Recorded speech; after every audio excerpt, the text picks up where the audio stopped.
Welcome back to Warframe. My name's Todd, also known as Magi Mech, and this is, of course, Warframe. So, last time on Warframe, we completed most of the Earth exploration we were able to do. Operator, did you hear that? Since then, it said, I haven't had a chance to do any farming. cosmic background However, radiation is a an riot. alert did pop up for the Void Trader. Now, we're not going to be able to go to him just yet because we don't have the planet unlocked. He's on Venus. Real shame, but we'll get that Venus junction soon. Effectively, what he does is he allows you to kind of get some of the end game materials throughout that you kind of trade stuff for. It's kind of complicated without actually showing it off, so I'm not going to worry too much about it, but later on in the game we'll hopefully be going to him and showing him off. In the meantime, though, I did say I was going to do a couple bounties, and that's what I intend on doing. Before that, though, let's see. I can't do that just yet. Alright. So, before that, I did want to show off a little bit of the kind of how things are crafted. I'm pretty sure I've shown this off before, but I just wanted to make sure. We've got all the crafting stuff here. You kind of craft things by just clicking on them, having it built. And so once that's done, there's an in progress tab, and this pretty much will be the tab that you go to when you're building things. And just wait pretty much a minute. I'll let that go while we're doing our bounty. So that tab is pretty much it. Every time you worry about your foundry, you'll go over there. You'll go to that tab and you'll check your stuff that you're building. Alright, I did also want to take a quick look at the market and see what kind of weapons we can buy, because we might need a better weapon than the one we've got. We've been having some troubles lately, and let's see what we can get. Let's see. So we could get the Burston, the Bratton, the Heinz, the Carrick, the Latron, Strun. So in Warframe, there are certain weapon types that are very powerful.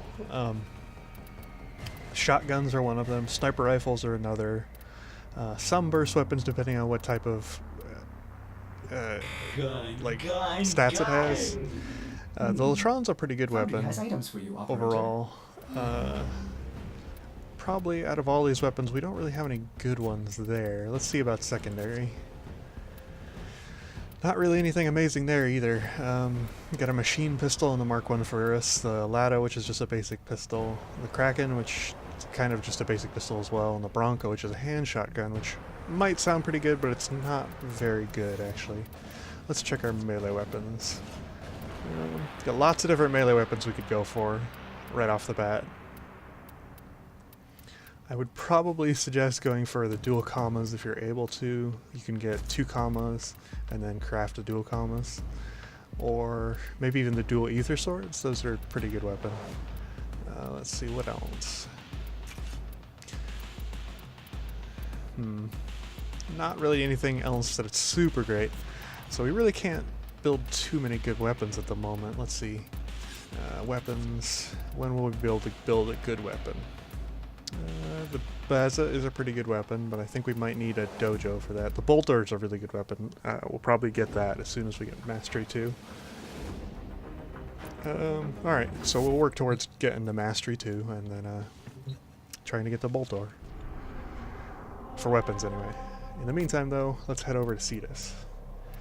So, one thing I did want to make a note of this episode is the episodes from now on may be a little bit shorter, not by much, just because my rendering software that I use for editing these videos tends to handle just under 30-minute videos a little bit better. Kind of does them quicker by a substantial amount, and oh, we're getting a little bit hitching there. So I'm going to probably keep it below 30 minutes if I'm able to from now on. But I'm not going to cut any content out for you guys, because, you know, you might want to see it. Let's see. So let's head over to Kanzu and start up a bounty and see how far we're able to get. Oh, I did want to make a note that while you're in Cetus, before you accept bounties, you can change your matchmaking depending on what you're doing. I'm going to keep this public just so I can show that off and show off that there are other players in the game and you can play with them, because for the first 2 episodes I didn't. Got something. Heavy hitter like you needs a little snack, yeah? Hopefully we'll be able to get some mods from these bounties. and kind of be able to get to the Venus Junction. That's what I'm really hoping. If not, I will probably do some off the docket. Hop to. camera grinding, or maybe an entire episode just Living is dedicated tough to living. doing a little bit of Rhaenyra grinding. are finding that out the hard way. Let's make them find out a little faster. Cut off their supplies. Hey, we got people this time around. So let's see. You can check what kind of people you've got in your group by opening an escape menu. Not in the loading zone, though. Let's see. So we open our escape. This guy's an Excalibur, and that guy's an Excalibur as well. So we're in good company. People just starting out. Now, hopefully we'll be able to do this bounty rather quickly. Show it off. Oh, he hit the geyser. So there's a geyser in Cetus, and if you run over it, it'll shoot you up in the air, which is pretty cool. Like, he saw just there. Just gotta control the area, though. I think that ought to be relatively easy for us. Got a good little group of people.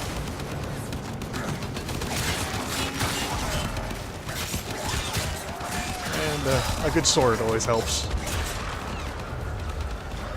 Let's see. One there, one there. Oh, it's just knocking them down like bowling pins. So the main benefits, of course, to being in a group is more enemies do spawn, but that also means a chance at more drops. And the enemy's health and armor doesn't necessarily go up or down.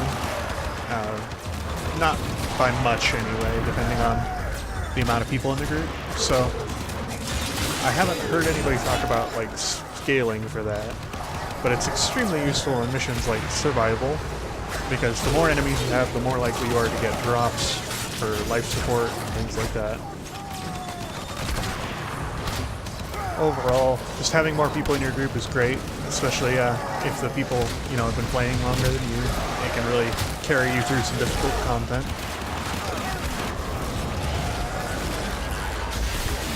Man, just tons of stuff going on here. So that ability was, of course, my final ability, which releases a shockwave outwards and stuns all enemies around me. It can also transfer to other enemies if they're in range from the ones that were initially hit. But right now it's not massively buffed up because we're just kind of starting out. I might go down here, but the benefit of going down when you have a group of people is you can get picked back up. Unlike what that guy did there, and kind of just decided he'd die off and use one of his revives, which is also fine. But let's see if we can get in. Oh, no, now we've gone down. While you're down, of course, you can still use your secondary, so it's greatly useful to do that. Hopefully somebody will pick me back up. You can, of course, revive people by holding E. Without control of that camp, their resources cannot move Like they just did for around me. the plains. Maybe I'll get to show off reviving somebody else here soon, but not right now from the looks of it. This Grenier detachment is running low on material. Let's hasten the process by taking out one of their armored supply vaults. You're nearing the armored vault. Take out the surrounding guards. One So of them is carrying a data mass, and we'll need that to get inside. the one thing I did want to make a note of for these objectives in the plains is that there is a set types. Like, there's only so many objectives that they have, but it does randomize and cycle through them when you're doing these bounties, meaning that these bounties tend to be very varied in what you do throughout them, though the last objective is typically the same, each bounty, They which dropped isn't the data necessarily a mass. problem. Grab it. It does allow you to Good. have the chance Now to insert know that what you're data getting mass into. the console. Gotta make sure you're getting those storage containers, though. Resources are critical. If they destroy the console, we'll never get the vault open. Being quiet every now and then just so you can kind of hear Lotus talking about the objective, but if that's not super critical, I'll probably stop in the future.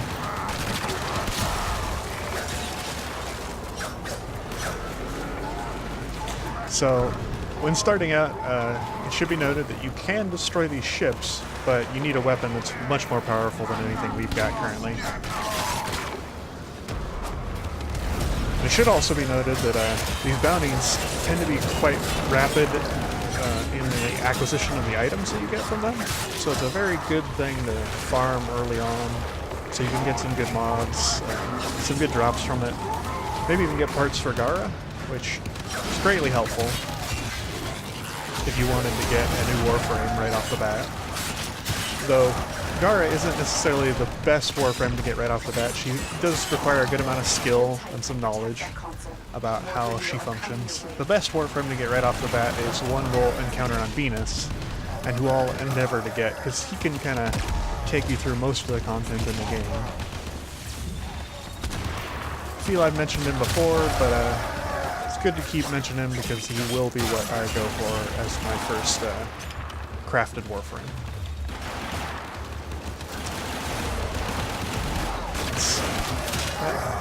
Just knocking them down like bowling pins, aren't we? I feel like I just said that, didn't I? I'm repeating myself. This is horrible. I need to come up with new material. In the meantime, though, we're progressing pretty quickly on this bounty. And we seem to be well on our way towards finishing it. Should be noted that there is in the upper left-hand corner a indicator of how many stages there are to this bounty, and there's 2 stages, or 3 stages for this bounty, the first one. And we've completed 2 so far. Oh, and we just got our first rank of Shuriken proficiency, which means we got rank 10. Take out as many Grineer as you can.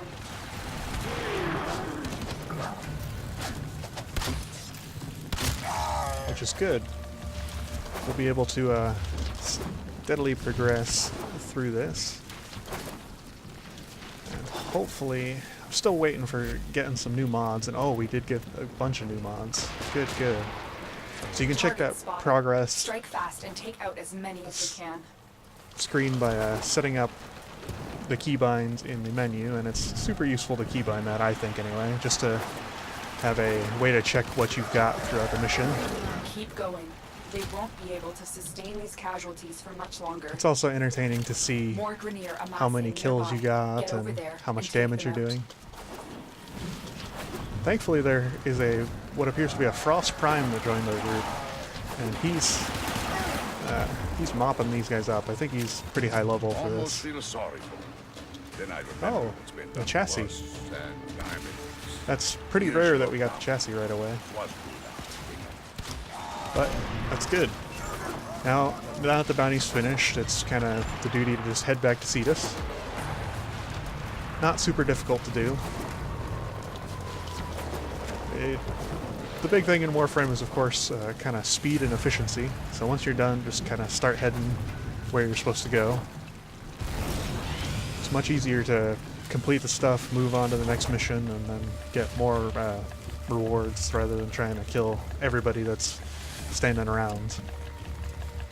And it kind of shows to higher level players that you're not so newbie that you're, you know, standing around just killing random NPCs, hoping for something good.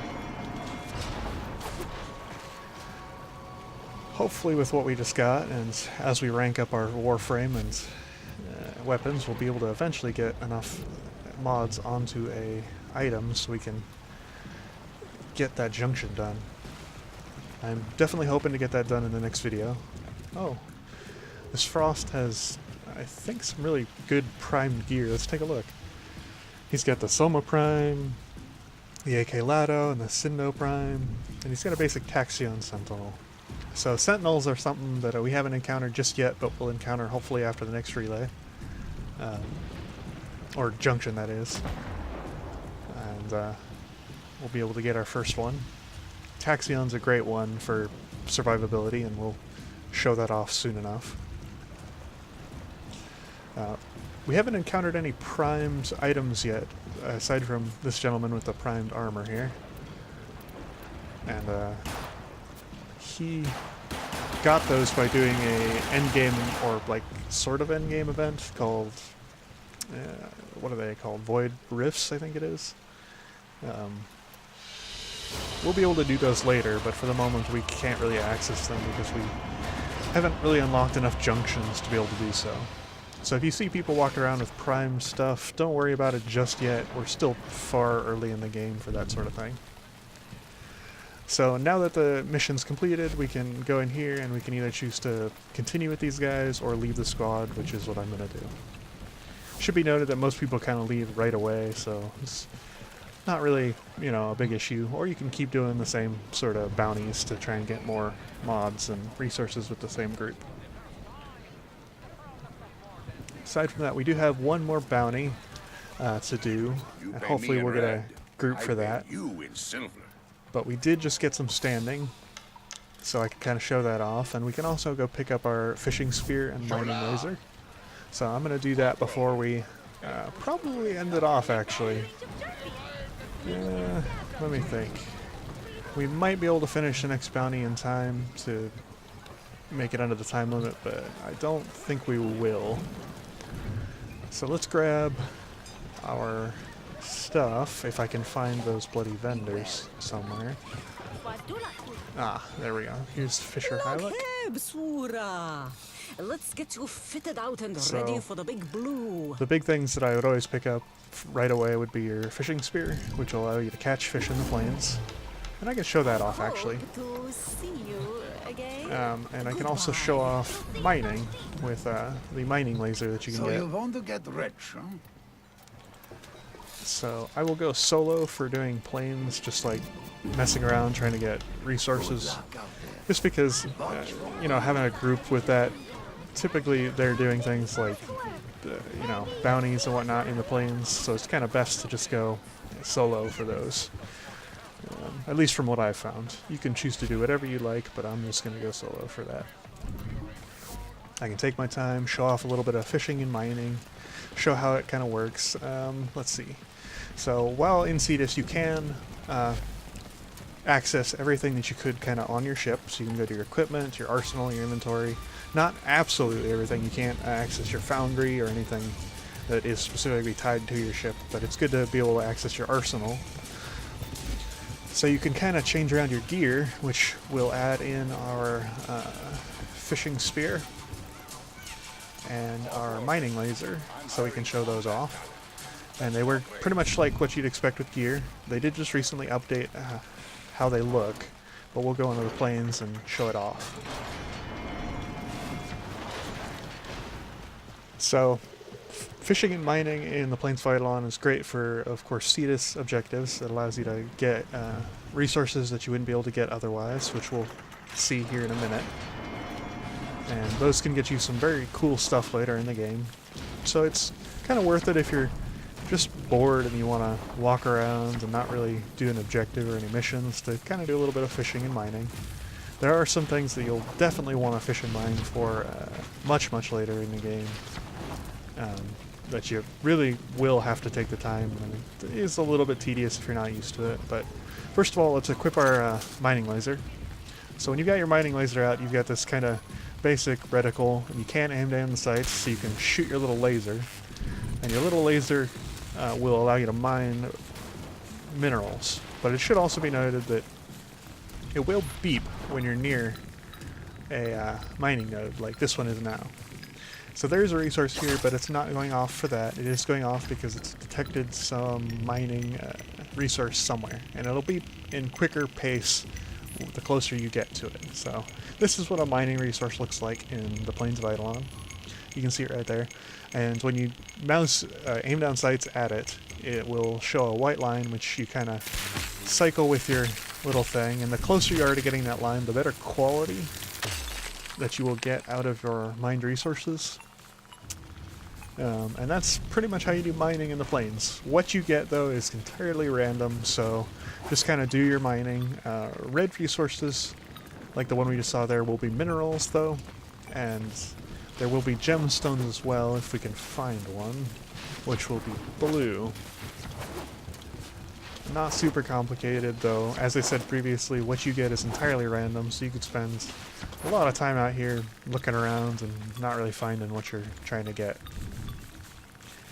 It is definitely something that can be very time-consuming. Let's see. There's one. It's red as well. Well, we'll get it anyway. Alright, so that kind of sums up mining. Not super complicated. I would love to show off more, but I don't think it's gonna... Yeah, it's just gonna keep giving me minerals until we can find like a cave or someplace more beneficial. So those resources will always show up on kind of rocky areas, so it's pretty simple to just run around to near the rocks, and if you hear beeping, stop and try and find it. In the meantime, fishing is the other thing you can do in the Plains of Eidolon, and fishing is pretty much as you'd expect it, until you start getting things like bait, like you can buy from Fisher Hyluck, and dyes, which do help you, you know, see the fish. It's best to look for little splash marks like that one there, which will show you that there are fish here. Are searching for a highly sensitive spy drone they have lost. I need you to find it first and bring it back for study. So there Make your way to the waypoint to accept are, of this course, mission. objectives in the plains that kind of just happen randomly as you're running around. You can go do them. They give you the same kind of resources and rewards that bounties would. Or you can just ignore them. You don't have to do them. Anyway, in Warframe, fishing is relatively simple. You can kind of see it here. You effectively got your fishing pole on 1, and there's some other things you can have on 2 and 3. You can kind of set those up with your by just kind of holding them down, and it'll show you what you've got in its own little wheel. So here's my fishing spear in the wheel 1, and you will get more fishing spears and other things as you go along. But fishing is pretty self-explanatory. You'll aim down the sights, and you'll attempt to hit them. It's best to wait till you can see the name of the fish you're trying to hit, and then kind of aim a little bit in front of them, and let's see if we can get one. Right away, there we go. So we got a small mawfish. Fish, of course, come in small, medium, and large, and it kind of just depends on, you know, how lucky you get with when you pull them out. You can see a little bit of the size of the fish as you're fishing for them. There will be different fish at different areas and times of the day, depending on where you go. There's lots of caveats to fishing. You can definitely check the Warframe wiki to see if you're trying to get a specific type of fish. Oh, that's a big one. Let's try and get him. A medium. So, kind of as you go along, you'll get fish, and you can trade those fish into Fisher Hyluck for either reputation or resources. I kind of suggest going for the resources. They tend to be more valuable. There are a lot of things you can trade later on for reputation, aside from fish. If you don't take this mission, the enemy will certainly recover their drone. And let's try and get that big old mawfish over there. So effectively, this is what fishing is. If you miss, the fish will sometimes get startled and move faster, making it harder to hit them. Dye tends to make the fish easier to see. And bait draws more fish to your area, or specialty fish to your area. I just can't get that eel. I really want to get that eel. Come here. We are too late. The enemy There we has go. recovered their drone. So we got a couple fish, and you can kind of see how fishing works. If you're out and about looking around for fish, like I said, these white spots that kind of show that fish are jumping there are the best indicators for them, unless you have bait. Otherwise, you won't really find any fish in areas without them, at least not from my experience. Aside from small lakes, you can fish in the big lake here. There are other lakes, smaller lakes that you can fish in. Let's see if we can pull up the map. Some of these deeper lakes, like these ones here or those ones there, and some of these mountainous lakes, those are good for fishing as well.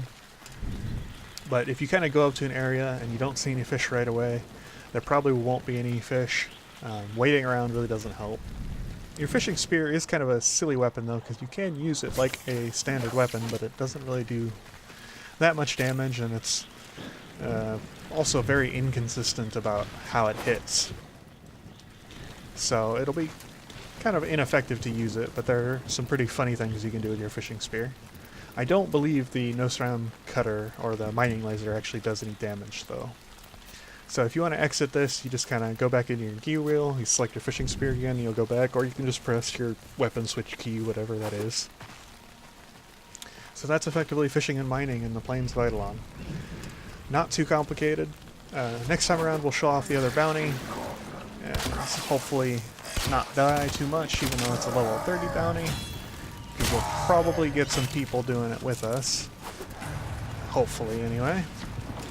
And let's just head back to Cetus for now, and we'll finish out the episode, ignoring those Grineer that attempted to attack us.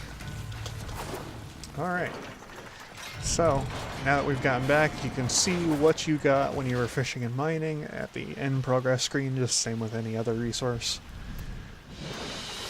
It'll show up right here on the left. We got one small mawfish, one medium mawfish, and one shark eater. Alright, next time around we'll show off kind of how you cut those up into resources with Fisher High Luck. The minerals, you actually buy some blueprints to turn those into alloys. I did show those off previously. Right now we're not super worried about that, but we'll get the resources from the fish next time and do the bounty. So until then, goodbye.